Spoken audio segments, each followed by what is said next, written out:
With his eyes wide open in shock at the large bags of cocaine wrapped in blue cling film from his suitcase, this South African man had Hong Kong airport police standing just meters away, waiting for an explanation. Lost for words, he didn't know what to tell them when police asked whether or not he was aware of the cocaine he was carrying. This is his story. I was set up with drugs, and it was a difficult process. I went to Hong Kong thinking that I was gonna going for a job opportunity, but things didn't turn out to be that way. I was actually being used as a mule, as a drug mule, being human trafficked to another country from South Africa. Never flown in my life. Thought it was a good opportunity to go out on holiday as it was presented to me, but it wasn't so. When I came into Hong Kong, I was picked out, maybe as a target, maybe as somebody that's been fished in for this whole drug syndicate. So I was there, and to make the long story short, I was caught. I was actually called out amongst around 70 people going through the entrance.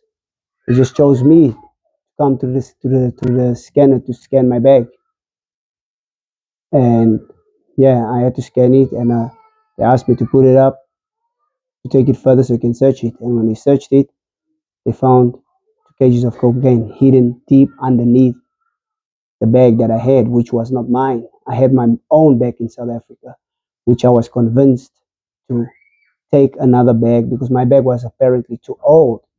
So I had to take my bag, and I was convinced to take their bag finally because they're the ones paying for it. So I took it, and not knowing that it was planted with cocaine. So I ended up in Hong Kong. I ended up serving 10 years, 8 months of my time for nothing. And the system in South Africa, in Hong Kong, is out of. All right. So yeah, I went on serving my time, which was very difficult at first. I pleaded guilty, really not guilty, fighting my case all the way to the end. But because of the system in Hong Kong, and it is 99% you are guilty, 1% chance to win your case. And there's so many people that has been in prison, losing their cases, sitting 17 to 18 years in prison, have to do it. So yeah, when I heard these things, I had no choice. I didn't have no evidence, just the bag with the drugs. I couldn't fight my case. Don't have lawyers, nothing, nobody to back you up, not even family members. No, and these people don't really do investigation. They do nothing. You are guilty as hell, man. So yeah, I had no choice, and I had at the end, I had to make a choice before I go to trial. So even the lawyers, they said, "Hey, man, there's no we can go ahead. But one thing I can tell you, it's a hard case, and if you are gonna lose, you're gonna sit 18 years. But if you plead guilty, they'll give you 1/3 off. So you'll get your 10 years, 8 months." And I had to give it a very rational, I had to think about it. And I actually chose to plead guilty. So I pushed my time in prison. 10 years in prison, it was very tough. It wasn't easy. People have been hurt, foreigners, they even hurt their own local people. We, as foreigners, actually have it better off than the locals. But it's so wicked where they actually try to even destroy my life and kill me at the end. The 3rd of April, I went through a lot in prison because I didn't. I was the person that don't stand back. I voice myself out. I voice my emotion. I tell you straight how I feel, what I think, and I ask questions about it. And that's the thing is with about Chinese. You don't ask questions. You just submit and do.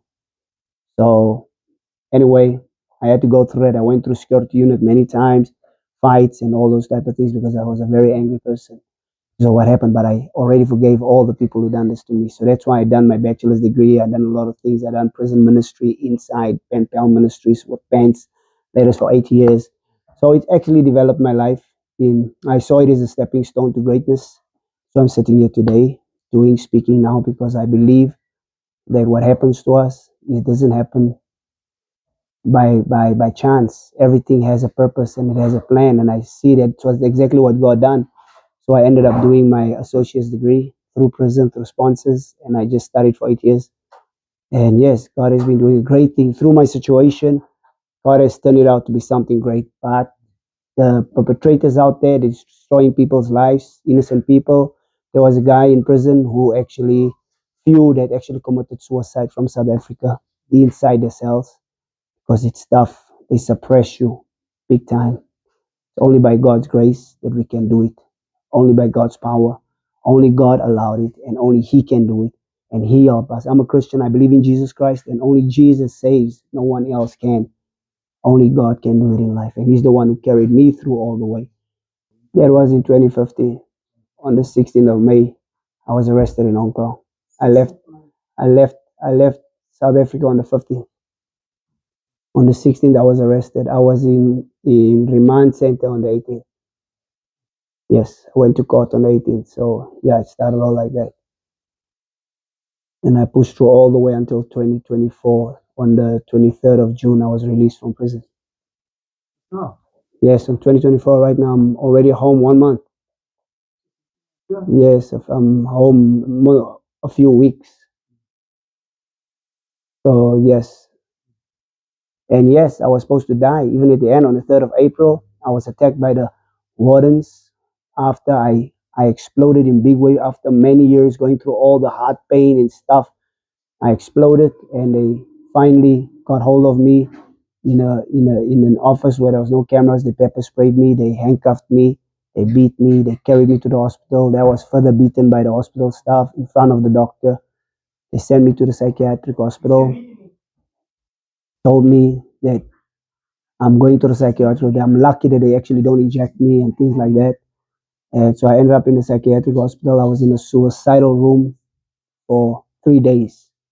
Very cold, inhuman, very crazy. I came head on with my anger, and that's where God gave me the peace. And I saw myself bouncing back from it till today. I have that peace. And here I'm moving on with my life. Forget about the past. I burned down those bridges behind me. I'm moving ahead, building new bridges for the future, dealing with young people, reaching out wherever I go, and trying to do the best to better our country, our societies, and try to be there and use my story to change people's lives, just to let everybody know that we don't need to do drugs or sell drugs, traffic drugs, or harm other people for us just to have a few bucks in our pockets. It's not worth it. So, but to live a faithful life, believe in yourself, know that we can, all are able, we all can do it, you can do it, whoever's listening, you have the power to become anything you want to be. You don't have to be in prison to become something, because in prison, many people are destroyed. They never make it out. I'm one of the lucky ones, and I thank God for that. And I just want to encourage everybody listening right now. I want to let you know you are great. You can do great things in this world, in this life, in South Africa, in Brazil, wherever you are meant to do great, and you can do it. It's possible. You just put your mind to it, put your will to it, and just go for it. You don't have to be a nyapa smoker. We don't have to smoke drugs. We don't have to womanize. We don't have to do all the crazy crimes that we are going through in this world, because our country is already going in a backward spiral. But we still have hope. We all can do it together. We all can move forward and make this country great again, because we have the power to stand together, unite, and harmonize together, knowing that we all are part of one big vision, one big plan. If we all work together, we can become something great, and we can do something great for our country. We don't need to look at the government. We don't need to look at people. But we can look within ourselves and see where we start from ourselves, and we move forward into society, in our homes, in our schools, everywhere. We can, and we will. You can, and you will. I believe so. Yes. Share your thoughts on his story.